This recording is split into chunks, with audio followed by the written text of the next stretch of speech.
Baik, Bapak Ibu jamaah yang mudah-mudahan dirahmati Allah. Mari kita awali kajian kita pada malam ini dengan membaca bismillah. Bismillahirrahmanirrahim. Assalamualaikum warahmatullahi wabarakatuh.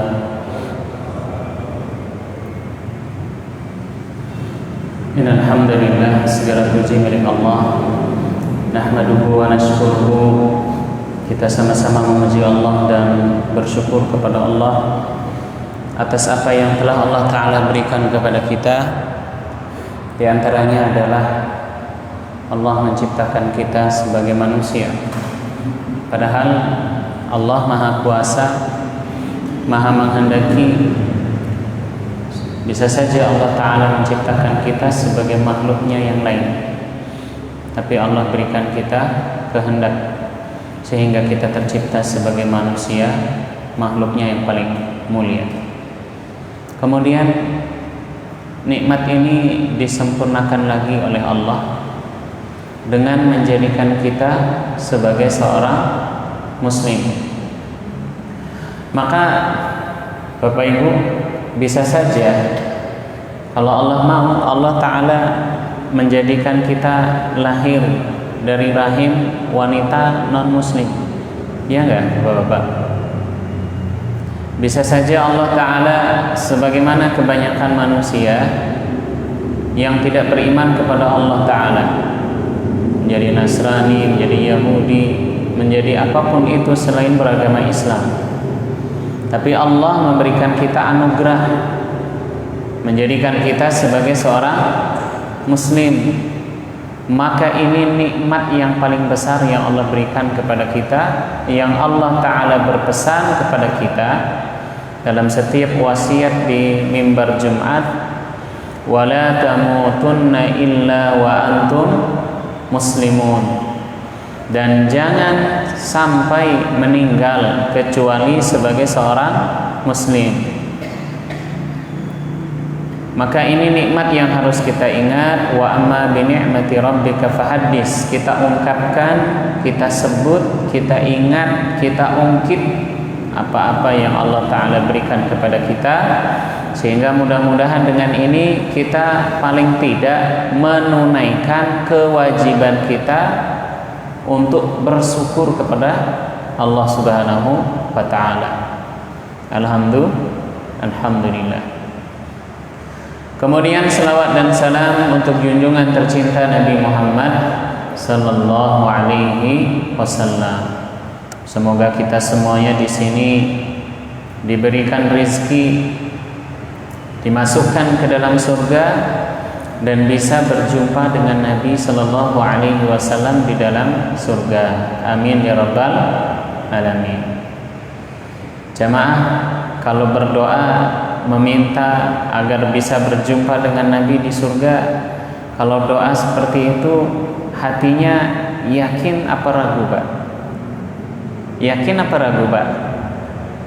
Ini bukan sekedar kalimat pemanis bahwa kita berharap dan berdoa semoga kita masuk surga dan bisa berjumpa dengan Nabi.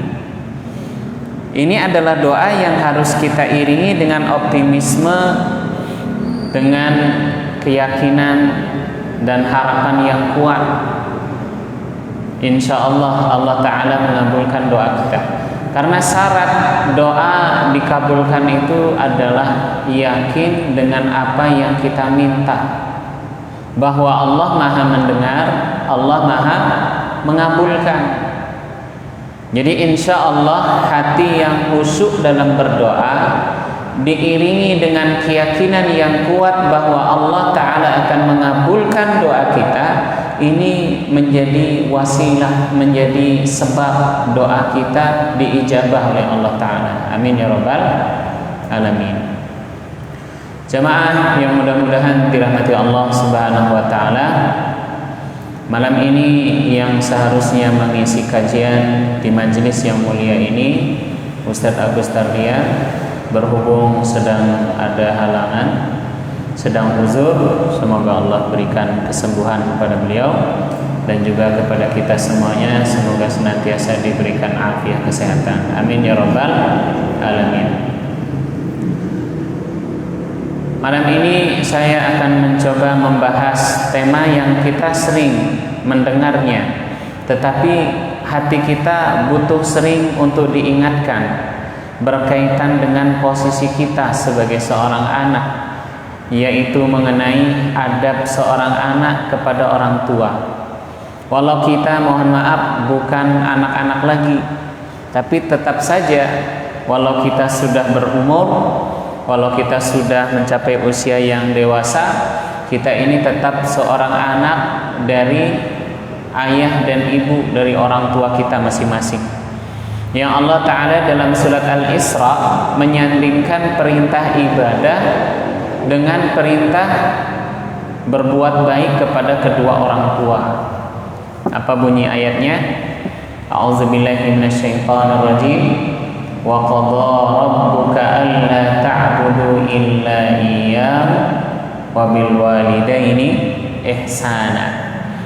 Dan Allah perintahkan kepada kalian, kepada kita, untuk tunduk patuh beribadah hanya kepada Allah.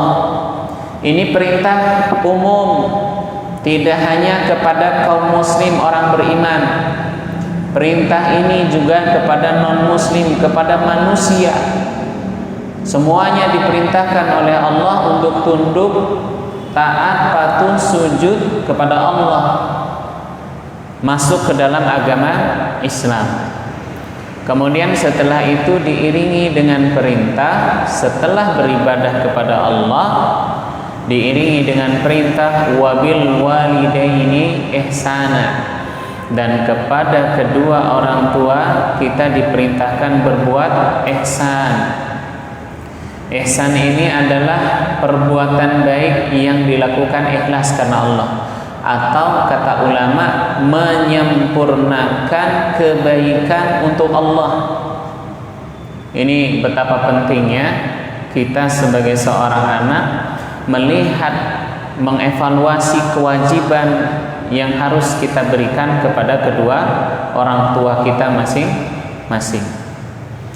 Jadi perintah berbakti ini bukan hanya karena kita sebagai seorang anak, tetapi yang lebih tinggi, yang paling penting, yang paling mulia itu adalah karena Allah Ta'ala yang memerintahkan kepada kita untuk taat, patuh kepada orang tua. Padahal jamaah yang mudah-mudahan dirahmati Allah, di antara makna la ilaha illallah, tiada Tuhan yang berhak disembah dengan benar kecuali kepada Allah. Jadi kita ini sujud, patuh, tunduk, taat hanya kepada Allah. Sujud, tunduk, patuh sampai ke dalam bentuk apa yang Allah perintahkan harus dikerjakan. Apa-apa yang Allah Ta'ala ingatkan kita agar kita jauhi dan tinggalkan berupa perbuatan-perbuatan yang haram dan dosa, maka kita wajib meninggalkannya karena Allah. Khamar, riba, zina, durhaka, dan berbagai macam larangan yang Allah Ta'ala berikan agar kita jauhi dan tinggalkan. Jadi tunduk, taat, patuh itu hanya kepada Allah. Maka barang siapa yang tunduk, patuh, taat kepada Allah diiringi dengan ketundukan totalitas kepada selain Allah, maka dia telah terjatuh ke dalam perbuatan syirik besar.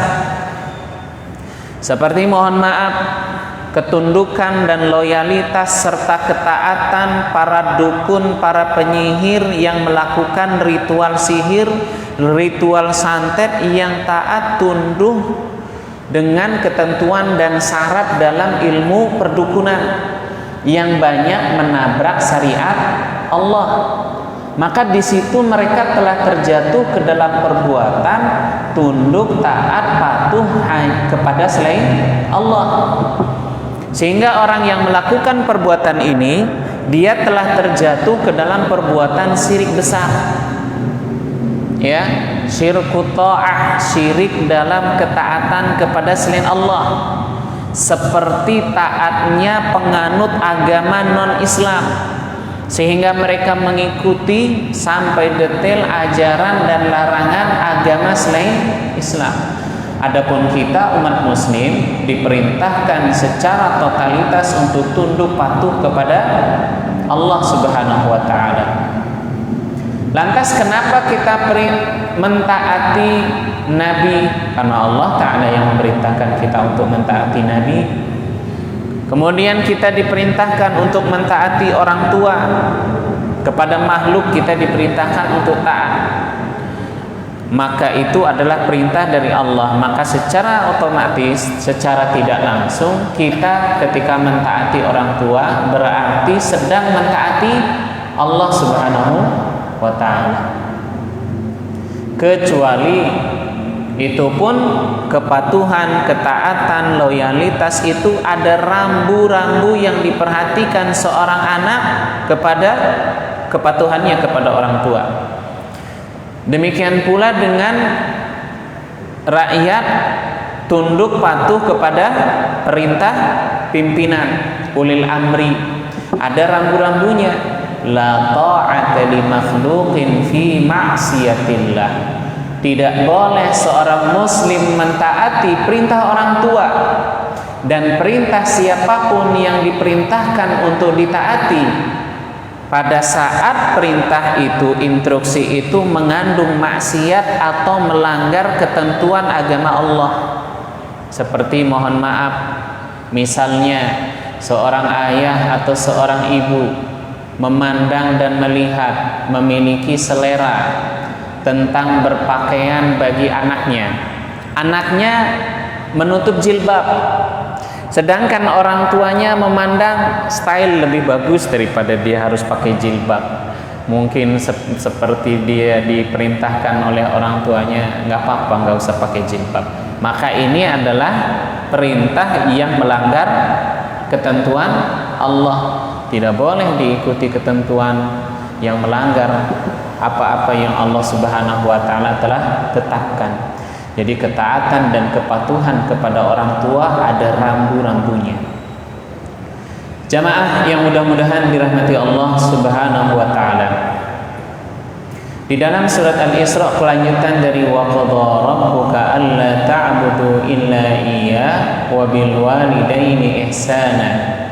Imma yablughanna 'indakal kibaru ahaduhuma aw kilahuma fala taqul lahumu uff wa la tanharhuma wa qul lahumu qawlan karima. Ya. Adapun ketika orang tua, ketika mereka mencapai usia sepuh, usia dewasa, usia uzur, salah satu dari orang tua itu ayah atau ibu, ketika datang perintah dari ayah atau ibu kepada seorang anak, maka di sini Islam menutup celah yang bisa membuat seorang ayah atau ibu sakit hati dengan kelakuan mohon maaf anaknya. Jadi seorang anak itu sampai sangat detail diperintahkan oleh Allah. Ketika perintah datang dari ayah atau ibu, terutama dari ibu, maka kita diperintahkan, dilarang mengucapkan fala taqul lahuma uff, jangan bilang ah. Jadi bilang ah itu saja dilarang. Penjelasannya dari para ulama, di antara bentuk kedurhakaan yang paling ringan, sederhana di mata manusia tapi besar di mata Allah, yaitu seorang anak mengucapkan ah ketika disuruh, diperintah, diberi instruksi oleh ayah atau ibunya. Maka jemaah, betapa mudah bagi kita untuk melakukan kedurhakaan kepada orang tua. Jadi Masya Allah, Allah itu halimun, maha lembut. Allah itu syakurun, maha mensyukuri, maha membalas segala macam perbuatan kita. Kebaikan yang kita lakukan itu dilipat gandakan pahalanya oleh Allah Subhanahu wa ta'ala. Maka demikian pula Allah Ta'ala memberikan kepada kita rambu-rambu, karena Allah tidak suka dengan kezaliman. Sebagaimana Allah Ta'ala mengharamkan kezaliman kepada dirinya sendiri, artinya Allah mustahil, tidak mungkin berbuat salah. Padahal Allah mampu berbuat salah, karena salah atau kezaliman itu adalah keburukan, aib dan celah. Sedangkan Allah Maha Sempurna, zat Allah Maha Sempurna, perbuatan Allah Maha Sempurna. Maka turunannya apa yang Allah perintahkan itu adalah lahir dari pengetahuan Allah yang Maha Sempurna, Maha mengetahui. Lahir dari kebijaksanaan Allah yang Maha bijaksana. Semua perintah itu adalah baik dari Allah. Semua larangan yang harus kita jauhi maka itu adalah baik dari Allah, untuk kebaikan kita di dunia dan di akhirat. Maka Allah Ta'ala melarang kita melakukan perbuatan yang dapat menyakiti perasaan ayah atau ibu. Dari tadi saya ayah terus ya, padahal hadisnya ibu dulu. Menyakiti perasaan ibu dan ayah. Jadi bapak-bapak yang mudah-mudahan dirahmati Allah, bapak-bapak kalau ditanya yakin apa enggak dosa yang kita lakukan, dosa kita itu kaitannya langsung sama Allah. Apa contohnya bapak-bapak? Dosa yang itu hubungannya hanya sama Allah, nggak ada hubungannya dosa kesalahan kita sama manusia. Apa contohnya? Meninggalkan sholat itu dosa kaitannya dengan Allah. Menunda-nunda atau mengakhirkan mengerjakan sholat ketika sudah masuk waktu, padahal dia mampu mengerjakan sholat pada saatnya, itu adalah dosa yang kaitannya langsung dengan Allah. Ya, tapi kalau dosa yang ada kaitannya dengan manusia, seperti kita menzolimi orang lain, diantaranya juga adalah kepada orang tua, maka nanti di akhirat itu urusannya kita itu dua. Urusan kita sama Allah dengan meminta ampun, dan urusan kita dengan sesama manusia. Karena itu ada ulama yang bilang, seandainya aku boleh memilih, aku akan memilih agar Allah yang menghisabku pada hari kiamat nanti. Karena hisab, perhitungan dari Allah itu mudah. Kenapa? Allah itu Ghafurun, Maha Pengampun, Rahimun, betapa Allah itu Maha Penyayang, Raufun, Rauf ini lebih dari Rahim. Ya, bentuk mubalaghah dari Ra'fatun, bentuk isim mubalaghah dari kalimat masdar Ra'fatun, artinya kasih sayang yang sangat besar. Begitu besar kasih sayang Allah Subhanahu wa ta'ala kepada manusia, sehingga Allah memberikan kita sesuatu yang bahkan kita belum meminta, Allah sudah berikan. Kita belum kepikiran apa kebutuhan kita di masa yang akan datang, Allah sudah menyiapkan semua kebutuhan kita, baik yang muslim atau yang kafir. Karena Allah mengharamkan atas dirinya perbuatan zalim. Dan Halimun, Allah itu maha lembut, maha penyantun, sempurna kelembutan dan santunnya Allah. Jamaah yang mudah-mudahan dirahmati Allah, kalau kita misalnya ya punya kuasa atas bullying atau kezaliman, aniaya orang lain kepada diri kita, dan kita memiliki power, memiliki kekuatan untuk membalas, apakah kita akan membalas secara langsung? Ya, kita mungkin akan membalas, ya nggak Pak?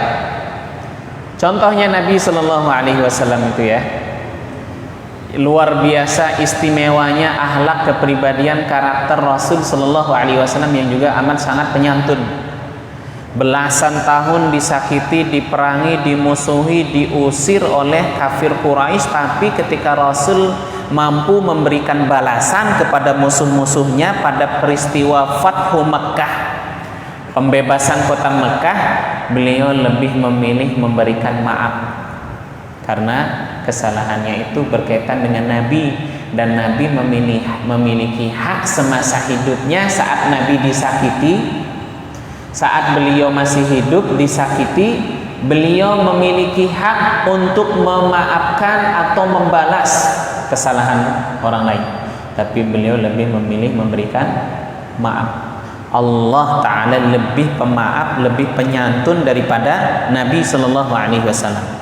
Coba bayangkan Pak, Allah yang memberikan nikmat, yang menciptakan manusia, yang menghidupkan, yang mematikan, tetapi selama itu pula manusia itu yang, mohon maaf, yang orang-orang kafir diberikan kenikmatan, diberikan usia, diberikan popularitas, diberikan berbagai macam kemewahan dan kenikmatan hidup, tapi selama itu pula dia mencela Allah.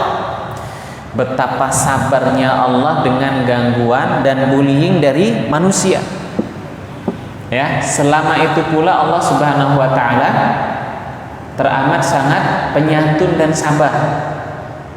Allah, manusia mengatakan Tuhan itu ada 3. Manusia mengatakan Tuhan itu seperti, mohon maaf ya, seperti gajah yang memiliki belalai atau memiliki tangan yang banyak. Tuhan itu digambarkan dengan sesuatu lahir dari imajinasi manusia, sesembahan-sesembahan yang disembah oleh selain orang-orang beriman. Tapi selama itu pula Allah Subhanahu wa taala itu sabar. Kembali lagi tadi, jadi kalau disuruh memilih dihisab oleh Allah atau dihisab sama tetangga kita, kita lebih memilih dihisab oleh Allah. Karena hisabnya Allah itu maha pemaaf. Sedangkan tetangga kita yang mungkin pernah kita sakiti belum tentu mau memaafkan kesalahan kita. Ya enggak Pak? Belum tentu. Atau teman sekantor kita atau bawahan karyawan dari seorang pimpinan yang dulu mungkin pernah menyakiti karyawannya, belum tentu karyawannya yang ia dulu pernah sakiti itu mau memaafkan kesalahan pimpinan dan bosnya. Tetapi Allah maha pemaaf. Coba lihat kisahnya 100 orang ya, seorang pembunuh yang membunuh 100 nyawa. Ketika dia membunuh 99 orang, dia menyadari kesalahannya, kemudian hendak meminta maaf. Bapak-bapak paham kisahnya. Kemudian kata seorang rahib, 99 nyawa sudah dia bunuh, nggak mungkin Allah memberi maaf. Akhirnya dia jengkel, kesel, marah, emosi, dia bunuh orang itu di depannya. Sehingga genap yang ia bunuh itu 100. Kemudian dia menyadari kesalahannya, minta fatwa ke orang yang lebih alim, dan jawabannya lebih benar. Kata orang alim ketika ditanya, Allah menerima taubat. Oh, kalau kamu taubat, asal kamu pergi dari kampung yang membuat kamu berbuat buruk dan maksiat.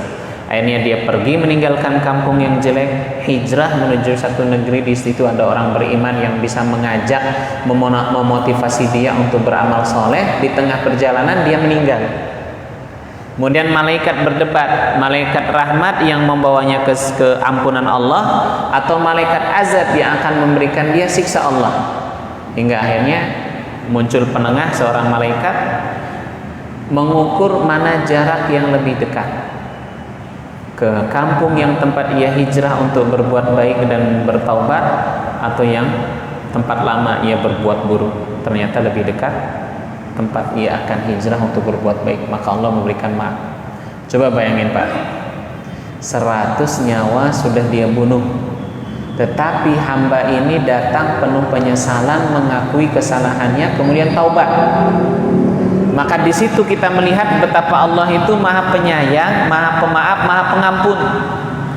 Hisab, perhitungan dengan Allah itu mudah. Tetapi ketika manusia menilai dan melihat kita, yang dominan dari manusia itu kepada diri kita itu adalah kekecewaan yang dulu pernah kita lakukan kepada orang lain. Seorang karyawan selama 1 tahun ya bekerja dengan baik, kemudian 1-2 kali melakukan kesalahan, maka yang dilihat oleh pimpinan itu adalah kesalahan yang sudah dilakukan. Seorang istri, wanita yang dominan perasaannya, kata Nabi Sallallahu Alaihi Wasallam, ketika seorang suami berbuat baik kepada istrinya selama setahun, Kemudian 1-2 kali seorang suami menyakiti, membuat istrinya kecewa hatinya, perasaannya. Maka karena dominan hatinya itu diselimuti oleh perasaan kecewa saat itu, hari itu, karena kelakuan suami, apa kata istri? Kamu itu ngeselin, gak ada baiknya. Ya enggak Pak? Jadi disebabkan kalimat ini, kata Nabi Shallallahu Alaihi Wasallam, mohon maaf, para wanita itu menjadi mayoritas penghuni neraka. Kenapa? Ucapan kufur kepada suami, mengingkari kebaikan-kebaikan suami yang telah suami lakukan kepada istrinya. Kenapa? Dominan perasaannya. Balik lagi ke perintah Allah Subhanahu wa taala. Jadi Allah menutup berbagai macam celah agar jangan sampai seorang ibu dan ayah tersakiti perasaannya dengan kelakuan anaknya yang tidak terpuji. Maka sesuatu yang di mata kita sangat remeh dan kita sama-sama memiliki potensi untuk durhaka kepada ibu dan orang ayah kita dengan ucapan saat diperintah maka Allah Ta'ala melarang seorang anak mengucapkan kalimat atau ucapan bahasa Jawanya moh gitu ya. Kemudian dari yang terkecil kedurhakaan itu dari anak yang diberikan kepada orang tua, lanjut kedurhakaan yang lebih besar, na'udzubillah min dzalik. Fala taqul lahuma uff wa la tanharhuma.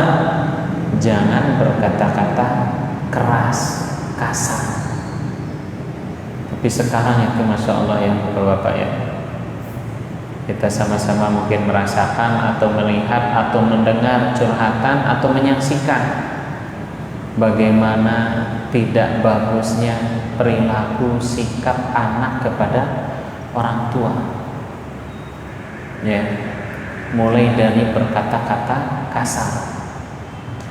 Saya sendiri sering kadang dimintai tolong oleh satu atau beberapa orang tua yang memiliki masalah dengan anak, terutama masalah hobi dari seorang anak yang hobinya itu mengalahkan perintah orang tua. Apalagi Pak, zaman sekarang hobi anak-anak itu yang paling banyak. Jumatan pun melakukan hobi itu. Ngapain Pak? Bapak-bapak tahu ya, HP-an, nge-game, ya nggak Pak? Sehingga sampai pada tingkat kecanduan membuat anak itu emosinya itu datang dari dunia game. Belum lagi game online, dia bermain join dengan teman-teman dunia maya, bermain game online. Ketika kalah, ketika marah, ketika jengkel, binatang digunjing, ya nggak Pak? Binatang dia di rumah orang tuanya nggak pernah berkata kasar, atau mungkin pergaulannya di lingkungan rumah mungkin baik terjaga, tapi pergaulannya di dunia maya ketika bermain game online bersama teman di dunia maya itu nyebutin kata-kata tidak sopan, sehingga anak itu ikutan kebawa ketika dia jengkel, marah, kesel main game, kebawa perilaku itu kepada orang tua, sehingga seorang anak itu Masya Allah ya, kita berlindung kepada Allah dari bengal nakalnya anak yang membuat kita nggak bisa tidur ya, kata-kata mereka yang kasar. Makanya Allah Ta'ala memerintahkan wala tanharhuma. Seorang ulama, kalau nggak salah Imam Hasan Al-Basri, bapak-bapak, ulama yang sangat penyantun sama ibunya, dia mengamalkan firman Allah surat Al-Isra, jangan berkata keras. Dia itu kalau bicara sama ayah atau ibunya itu bicaranya itu sangat pelan Pak, seperti mohon maaf pegawai baru bicara dengan bos besar. Ada nggak pegawai baru yang dia lagi pencitraan agar diterima, dijadikan pegawai tetap di satu perusahaan, pasti mengeluarkan kata tindak tanduk, etika, sopan santun yang sangat bagus karena saat itu dia sedang dinilai apakah dia layak dijadikan sebagai karyawan tetap, ya. Sehingga ucapan seorang karyawan pegawai baru atau pegawai lama itu ketika ketemu bos besar, omongannya itu pelan. Demikian pula dengan ulama Hasan Al-Basri, manggil orang tuanya ayah, ibu, ngomong itu pelan, ya, ngomong itu pelan banget, masya Allah. Belum lagi ada seorang ulama itu ya, saking baktinya kepada orang tua, lagi kajian kayak gini Pak, lagi kajian kayak gini, menyampaikan ilmu di majelis ilmu. Tiba-tiba ibunya datang, manggil, nyebut-nyebut namanya, nggak nyebut gelarnya. Anaknya dipanggil namanya, disuruh pulang ngasih makan hewan ternak. Dia langsung tutup buku, tinggalin majelisnya. Coba Pak, misalnya ibu saya sekarang datang di masjid ini nyuruh saya pulang ya, luar biasa ulama itu, saking baktinya. Kalau yang lain kisah yang sama-sama mungkin kita tahu itu, yang satu di antara satu dari tiga orang yang terperangkap terjebak di dalam gua, pintu mulut gua itu tertutup oleh batu tanah. Hendak istirahat dalam gua, malah terjebak dalam gua, terkubur di dalam gua. Salah satu dari tiga orang ini berdoa kepada Allah dengan menjadikan amal soleh baktinya kepada orang tua sebagai wasilah, sarana agar Allah mengeluarkan dan menyelamatkan ia dari gua. Ceritanya itu dia bilang, ya Allah, aku memiliki orang tua dan berbakti kepada orang tuaku, selalu memberikan air minum, susu, lebih mendahulukan ayah dan ibunya. Dia pulang dari tempat dia mencari nafkah atau bekerja, berdagang, kemudian pulang ke rumahnya, dia peras kambing atau ontanya, ya. Kemudian dia kumpulkan susunya itu, selalu diberikan kepada ibu dan ayahnya terlebih dahulu, padahal dia sendiri bisa saja minum duluan. Tapi dia nggak melakukan itu, dia dahulukan ayah ibunya, selalu berikan, baru dia berikan kepada anaknya, istrinya. Selalu dia melakukan seperti itu hingga sampai pada suatu saat dia menyiapkan susu untuk diberikan kepada orang tua, didapati orang tuanya itu sedang tidur. Maka dia tetap memegang susu itu, dia tunggu nanti ayah ibunya itu bangun, setelah bangun baru disuapi.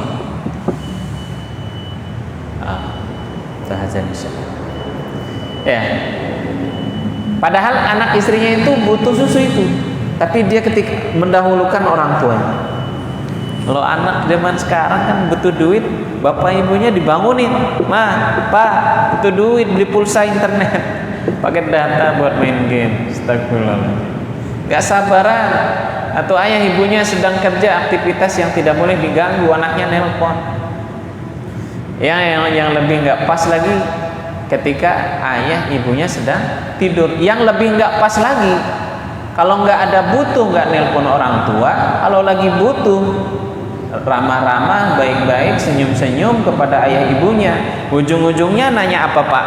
Sertifikat tanahnya pinjem. Mau disekolahin. Sertifikat tanahnya mau disekolahin. Punya hutang anaknya itu di bank. Mentok nggak bisa bayar, akhirnya buka keran hutang lagi, punya satu titik hutang, mentok nggak bisa dibayar, minjem sertifikat orang tua, punya 2 titik hutang, pusing. Kalau lagi ada butuh baru ingat orang tua, mintanya nggak nanggung-nanggung, sertifikat tanah, sertifikat rumah. Baik, sudah azan Isya. Ini biasanya Isya langsung selesai. Habis azan lanjut, biasanya gimana? Lanjut habis azan? Baik, azan dulu, silakan.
Allahumma shalli ala Muhammad.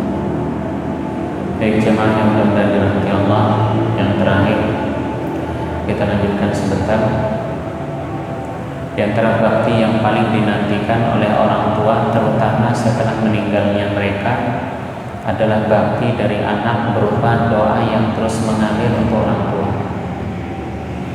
Maka kita yang Allah berikan kesempatan, di antara ketaatan yang paling utama adalah bakti kepada orang tua dalam bentuk senantiasa mendoakan mereka. Wa qur rabbighfir warhamhuma, dan katakanlah, ya Allah, ampunilah dosaku dan dosa kedua orang tuaku. Coba lihat di dalam surat Nuh, ketika Nabi Nuh mengatakan, Rabbighfirli wa liwalidayya wa liman dakhala baitiya mu'mina wa lil mu'minina wal mu'minat. Ya Allah, ampunilah dosaku dan dosa kedua orang tuaku. Maka bakti yang paling dinantikan ayah ibu, terutama setelah meninggalnya mereka, adalah doa-doa yang terus kita panjatkan. Ya, doa ketika sholat, waktu mustajab saat berdoa itu adalah ketika sujud. Aqrabu ma yakunul 'abdu 'inda rabbih wa huwa sajid fa aktsirud du'a. Kondisi ketika seseorang dekat dengan Tuhannya adalah saat sujud. Maka ketika sujud, perbanyaklah berdoa. Selesai membaca doa sujud, subhanallahiyal a'la, atau subhanakallahumma rabbana wa bihamdika allahumma ighfirli, atau doa-doa sujud yang beda-beda. Kemudian mendoakan orang tua saat sujud boleh, dianjurkan. Rabbighfirli wa liwalidayya warhamhuma kama rabbayani shaghira. Belum puas, doain lagi saat di tasyahud akhir. Selesai kita baca tasyahud, kemudian baca sholawat, kemudian baca doa berlindung dari fitnah kubur, fitnah neraka jahanam, fitnah hidup dan mati, dan dari fitnah dajjal. Maka sebelum salam adalah saat mustajab berdoa. Itu kita pakai untuk mendoakan orang tua sebelum salam. Rabbighfirli wa liwalidayya warhamhuma kama rabbayani shaghira. Diulangi lagi biar mantap. Rabbighfirli wa liwalidayya warhamhuma kama rabbayani shaghira. Sehingga mudah-mudahan dengan sebab itu Allah mencatat, memasukkan kita ini ke dalam golongan anak yang berbakti kepada orang tua. Sehingga mudah-mudahan dengan sebab kita selalu teringat orang tua, nggak cuma ingat tapi dalam bentuk ngedoain dengan Rabbighfirli wa liwalidayya warhamhuma kama rabbayani shaghira. Mudah-mudahan dengan sebab doa itu kita dijadikan oleh Allah anak yang memberi anugerah orang tua di akhirat, di surga. Dalam bentuk sebuah hadis diriwayatkan, disabdakan Nabi sallallahu alaihi wasallam, innar rajula la turfa'u darajatuhu fil jannah fayaqulu anna hadza. Seorang, baik ayah atau ibu, amal ibadahnya dulu di dunia biasa, sedikit, tapi tiba-tiba ketika dia masuk surga, derajatnya di surga itu naik. Dia heran, ini dari mana? Kata malaikat, ini derajat kemuliaan ini disebabkan dulu anakmu selalu mendoakanmu. Disebabkan karena seorang anak selalu memohon ampun kepada Allah untuk orang tuanya. Ya Allah, ampunilah dosaku dan dosa kedua orang tuaku. Ini adalah amal ibadah yang kita sangat mungkin dan mudah mengerjakannya, terutama saat orang tua telah meninggal. Orang tua yang telah terkubur di dalam tanah, mereka sangat ingin dihidupkan lagi. Dalam salah satu kitab, Imam An-Nawawi mengutip sebuah riwayat bahwa orang beriman yang telah meninggal di alam barzah, alam kubur mereka itu, orang beriman sangat-sangat ingin dihidupkan lagi oleh Allah agar bisa mengucapkan kalimat Allahu Akbar atau Subhanallah atau La ilaha illallah atau Alhamdulillah. Jadi orang beriman yang sudah meninggal sangat-sangat ingin dihidupkan lagi barang sesaat, semenit, 2 menit, 10 menit atau 30 menit untuk mereka pakai beribadah. Karena itu dalam surat Al-Munafiqun, laula akhartani ila ajalin qarib fa asaddaqa wa akum minas shalihin. Ini secara umum disebutkan sedekah secara khusus. Orang yang ketika datang kepadanya ajal kematian, dia mengatakan, ya Allah, seandainya kematianku ditunda sehingga aku bisa sedekah dan beramal soleh. Ini orang beriman menyesal. Maka jangan tanya gimana penyesalannya orang kafir. Maka orang tua yang telah meninggal sangat-sangat membutuhkan doa dari kita, anaknya yang masih hidup. Berapa usia kita? 60, 50, 71. Semasa Allah berikan kita kesempatan hidup, selama itu pula kita doain orang tua.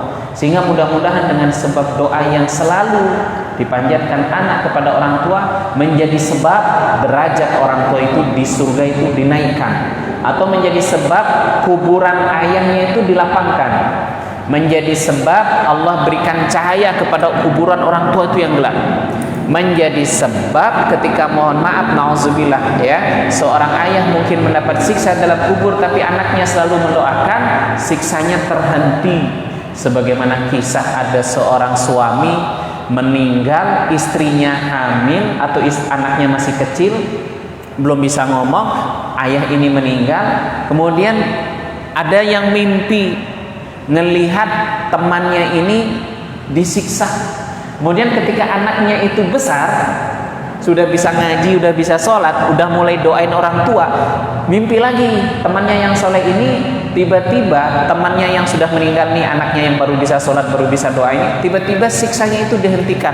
Sampai nanya heran, kemarin kamu disiksa sama malaikat dalam kubur, sekarang kok kamu tidak disiksa? Apa sebabnya? Doa anakku. Entah ini riwayat benar apa tidak, apakah ini kisah benar apa tidak, dikisahkan oleh para ulama dalam kitab, wallahu alam, tapi bisa menjadi motivasi bagi kita anak agar selalu mendoakan kedua orang tua. Maka setiap sujud, setiap sholat, setiap kesempatan kita memiliki kesempatan teringat dengan orang tua sebagai wujud bakti kita.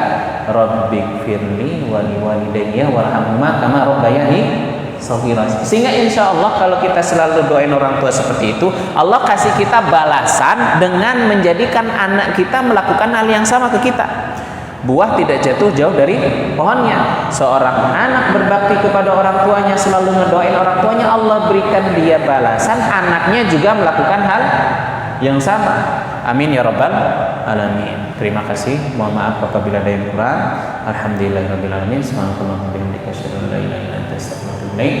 Assalamualaikum warahmatullahi wabarakatuh.